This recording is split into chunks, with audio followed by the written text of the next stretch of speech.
샬롬 할렐루야. 마태복음 11장 12절입니다. 세례 요한의 때부터 지금까지 천국은 침노를 당하나니 침노하는 자는 빼앗느니라.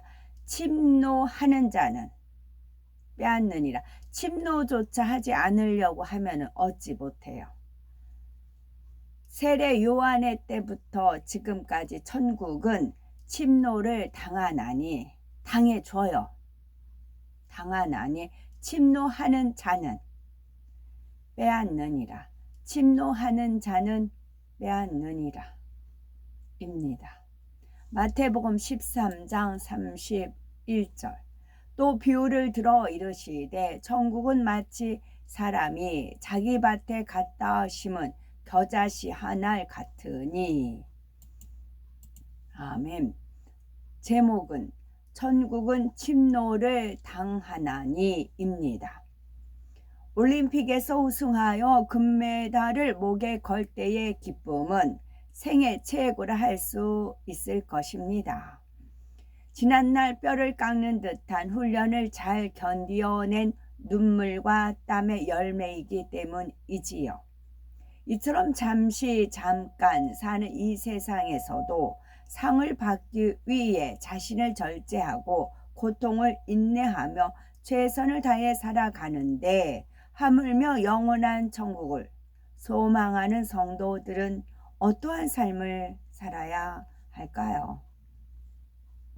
예수님께서는 천국에 대해 세례의 요한의 때부터 지금까지 천국은 침노를 당하나니 침노하는 자는 빼앗느니라 말씀하셨습니다.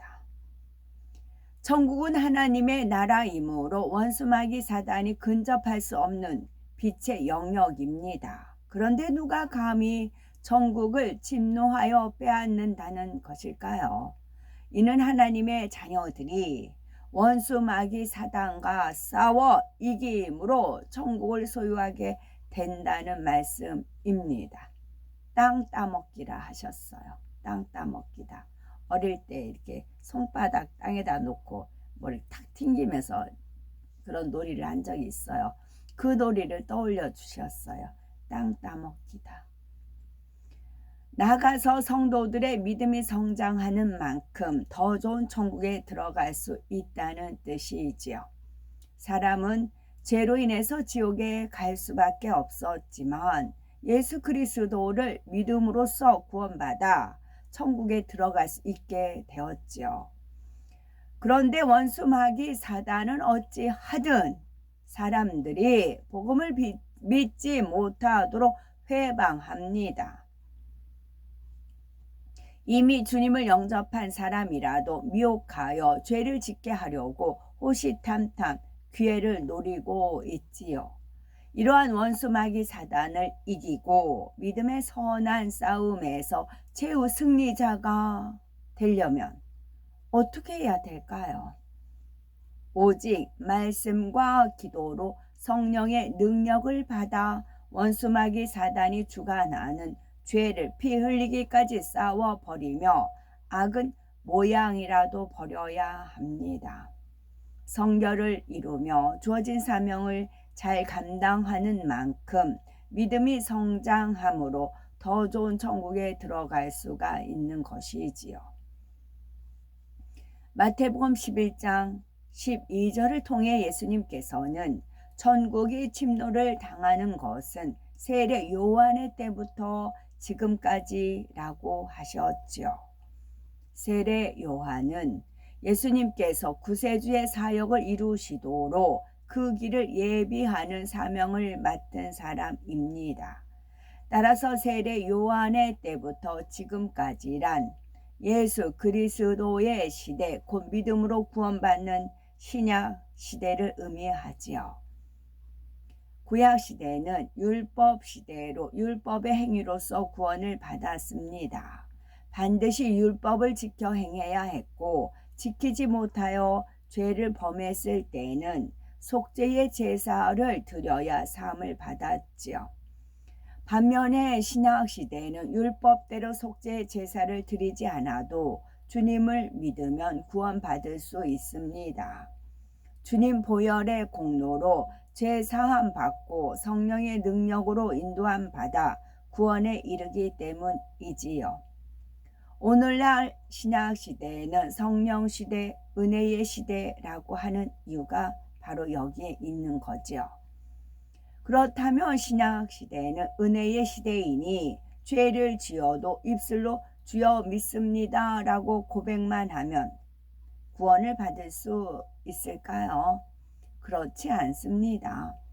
마태복음 5장 28절에 나는 너희에게 이르노니 여자를 보고 음욕을 품는 자마다 마음에 이미 간음하였느니라 말씀한 대로 신약 시대에는 행위적으로 죄를 짓지 않는다라고 할지라도 마음의 악을 품은 자체로 죄가 성립됩니다. 하물며 행위적으로 죄를 범하였다면 그 죄가 얼마나 크겠습니까? 갈라디아서 5장 19에서 21절에 현저히 육체의 일을 하는 자 곧 음행, 호색, 우상, 숭배, 우상 숭배, 탐심은 우상 숭배라 하셨어요. 탐심, 탐하는 거, 영적인 것도 탐하는 거, 모든 것을 다 탐하는 거. 믿음도 믿음의 분량대로 지혜롭게 하라고 해서 하나님께서 주신 믿음의 분량대로요. 그것을 또 탐하는 거. 그렇게 되다 보면 원수마귀 사단의 역사를 받아요. 욕심이기 때문에. 믿음의 분량도 하나님께서 주시는 믿음의 분량대로 거기에서 준해서 나가야 되는데 과하게 욕심을 부리면 욕심이 잉태한 죄를 낳아요. 그렇기 때문에 원수마귀 사단이 옳거니 하고 올가미를 겁니다. 그러면 하나님의 음성인 양 받아들여요. 그래서 하나님이 말씀을 하는 것처럼 말을 하는 겁니다. 그 루트를 제가 지금 두 케이스에서 읽을 수가 있어요. 두 분이 그렇게 돼요. 욕심을 과하게 가져서 탐심이에요. 탐심은 우상숭배, 본인을 우상으로 삼기 때문에 그래요. 그래서 탐심의 마음이 가져졌고, 그래서 원수마귀 사단이 하나님 음성인 양 들려주면 그게 하나님 음성인 줄 알고, 원수마귀 사단의 사주거든요. 분명히 사주받는 게 느껴집니다. 그런데 본인들은 하나님 음성으로 알아듣고 행하고 말하고 가르치고 그러고 있습니다. 결론이 어떻게 될지 무척 염려됩니다. 분쟁, 투기, 방탕함 등 행함으로 죄를 범하는 자는 하나님 나라를 유업으로 받지 못한다고 했습니다.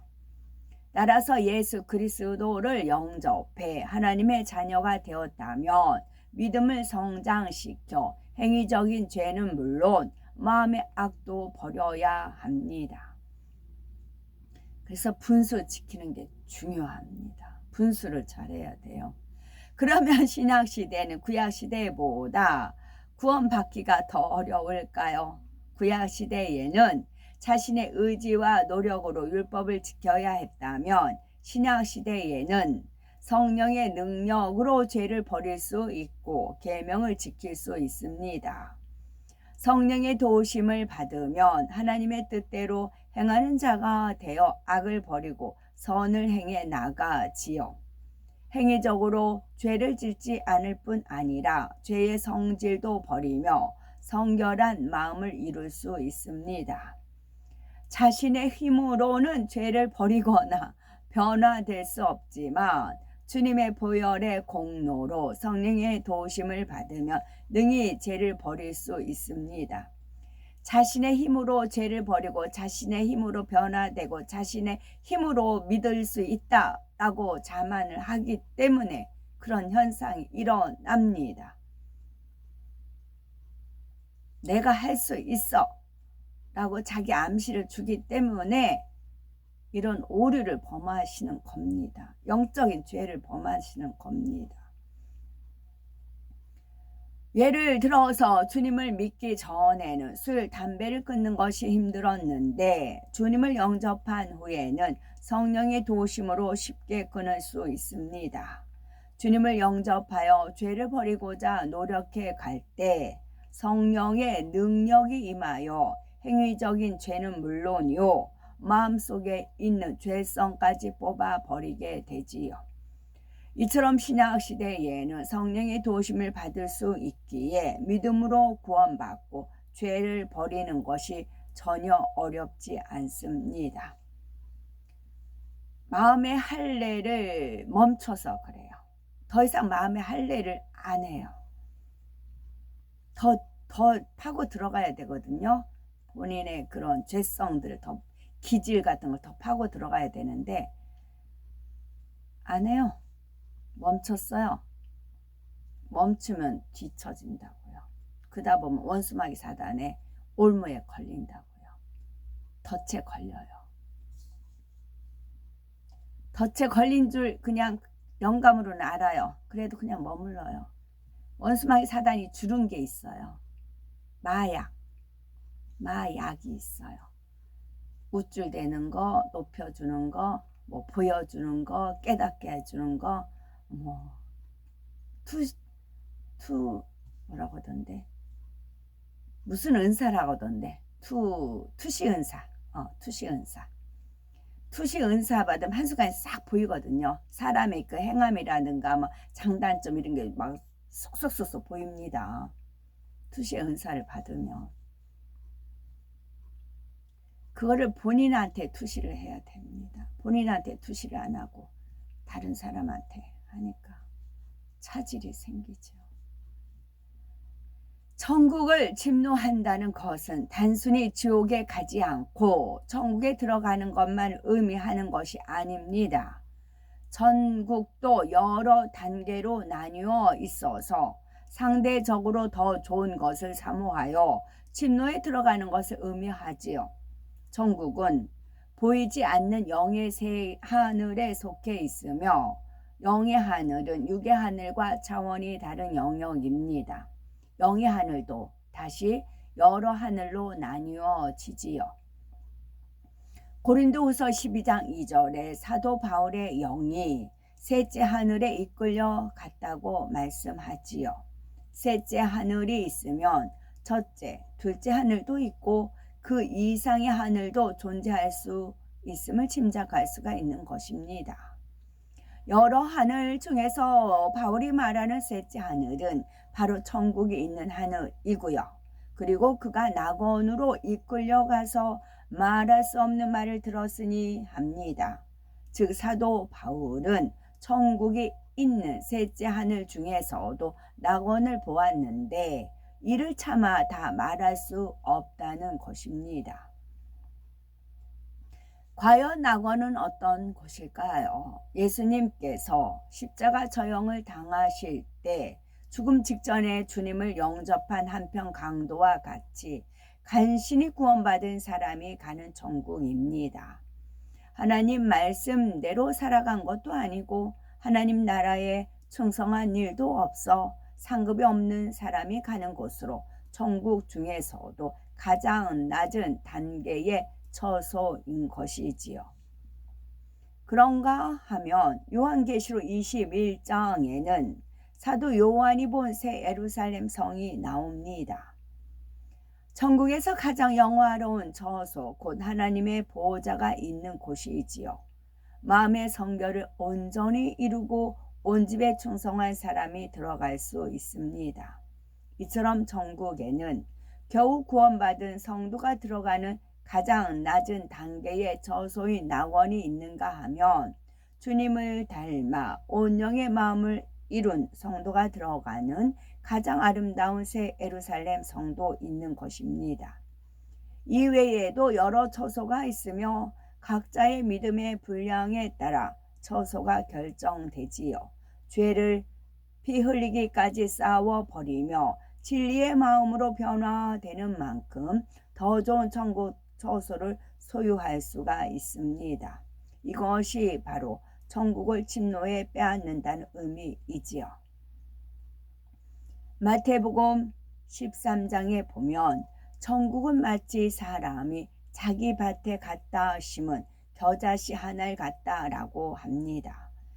갓 주님을 영접한 성도들의 믿음은 겨자씨처럼 작지만 그 씨를 자신의 마음밭에 심고 열심히 가꾸면 비 바람에도 끄떡없는 울창한 나무와 같이 큰 믿음으로 성장합니다.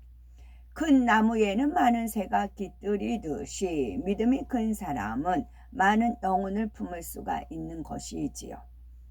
이처럼 믿음이 큰 사람은 수많은 사람을 품고 기도하며 영적 성장을 도와줄 수 있기 때문에 더 좋은 천국에 들어갑니다. 이 땅에서 아무리 아름답고 화려하며 행복한 것을 상상한다 하여도 천국에서 가장 낮은 처소인 낙원의 삶과는 비교할 수가 없습니다. 하물며 하나님의 보호자가 있는 새 예루살렘 성의 영광과 기쁨은 어찌 말로 다 표현할 수가 있겠습니까? 천국에 대해 알면 알수록 이 땅의 것이 헛되다는 것을 실감하게 되는 것이지요. 그러므로 이 땅의 삶을 마치는 순간 내 자신의 천국 처소가 결정된다는 사실을 깨달아 부지런히 천국을 침노하여 새 예루살렘 성에 이르는 아름답고 복되고 거룩하고 보배로운 우리 모두가 되어야 되겠죠. 아멘. 하늘들이란 에레미야 51장 15절 51, 15절이네요. 에레미야. 하나님께서 창조하신 하늘을 크게 넷으로 구분할 수가 있겠죠. 첫째 하늘은 이 땅에 속한 육의 세계를 말합니다. 둘째 하늘은 공중으로 표현이 되며 빛의 영역과 어둠의 영역이 나뉩니다. 첫사람 아담과 하와가 죄를 범하기 전까지 살았던 에덴 동산과 주님께서 공중 강림하신 후 혼인잔치하는 공간이 빛의 영역이라면 악한 영들이 거하는 곳이 어둠의 영역입니다. 셋째 하늘은 하나님의 자녀가 들어갈 천국이 있는 곳이지요. 낙원에서 새 예루살렘 성에 이르기까지 여러 저소가 있습니다. 넷째 하늘은 삼위일체 하나님의 저소가 있는 것입니다. 둘째 하늘은 빛의 영역과 어둠의 영역이 있습니다. 빛의 영역에는 천사들이 진을 치고 있고 어둠의 영역에는 이제 원수마귀 사단 루시퍼가 뿌려놓은 그 사자 이제 마귀라고 할게요. 마귀가 이제 진을 치고 있습니다. 줄다리기거든요. 줄다리기예요. 우리가 학교 다닐 때 줄다리기 이렇게 했을 때 으싸 하면서 하잖아요. 그랬을 때 누가 더 이제 한 마음이 되어 있느냐. 숫자는 적어도 한 마음이 딱 됐을 때, 딱 땡겼을 때 따라옵니다. 근데 숫자가 많아도 이게 분열이 되면 끌려갑니다. 그래서 이게 줄다리기 싸움이에요. 그래서 이제 아주 확연하게 어제 같은 경우는 중앙선거관리위원회가 제가 이제 우체국 근무했을 때 그 국장님을 통해서 그런 비질이 그런 걸 많이 깨달았댔잖아요. 그 메시지를 전달받았습니다. 그래서 제가 이제 뭐 다음 주 금요일까지만 일해요. 한시적인 거예요. 그래서 갔을 때 이제 구름에 이제 이거를 느꼈습니다. 천사들과 그것 악한 영과. 그랬을 때 빛을 바랍니다. 소리를 바랍니다. 소리를 바라고 빛을 바랍니다. 그랬을 때는 어둠의 진들이 물러가요. 천사가 장악을 합니다. 그 장악을 하는 것이 그 등에서 그냥 이제 평범한 등이었는데 계속 이제 외칠 때 그냥 외친다 하지 않았어요. 해태라는 것도 있지만 해체하라, 사용하라, 뭐 여러 가지 그런 뜻에 저는 하나님의 이미지 아니 하나님의 뜻 의미를 담아서 바랍니다. 소리를 바랍니다. 우리가 기도하는 게 한마디도 땅에 떨어지지 아니하며라고 하듯이 저 또한 마찬가지 믿음이니까요. 믿음을 가지고 구하니까 천국은 침노를 당하고 침노한 자가 천국을 빼앗는다 했잖아. 이것도 영권 싸움도 마찬가지이거든요. 왜? 우리가 휴거돼서 올라가야 되니까 그 영역까지 간 겁니다. 그랬을 때 천사가 장악한, 우리가 장악한 것이 등 위에 빛으로 이제 무지개 나중에 뜬 걸로 해가지고 영역이 되었지요. 아멘.